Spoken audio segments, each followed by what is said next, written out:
Magandang umaga po ulit. Tayo nagluluto po uli ng ulam, agahan.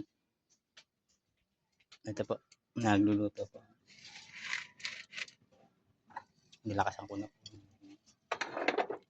apoy. Napakikita ko po sa inyo yung aking luluto. Ayan, ito na papaya. Ayos ko po.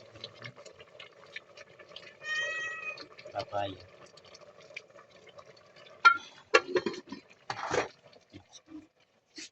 Malakas po ang apoy ngayon. Hindi ko lagi mausok.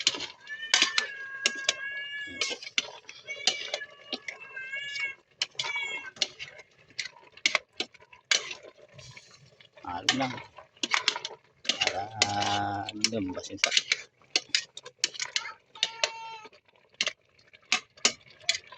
Papaya.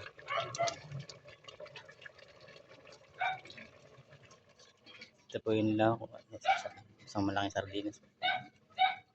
Pang ulam.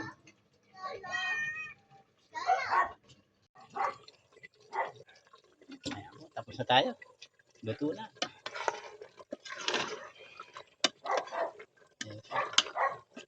Luto na.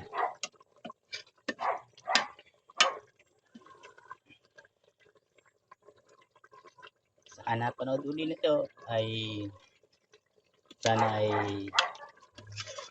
napasarap to rin guys sa luto ko.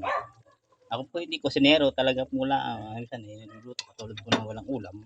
Kaya talaga napipilitan po magluto. Kaya po nakikita ko po lamang hindi po ako tunay na kusinero kundi dahil po sa wala ng ulam. Kaya po nakakapagluto. Kaya po salamat po sa umagang ito sa nakakita at nakapanood.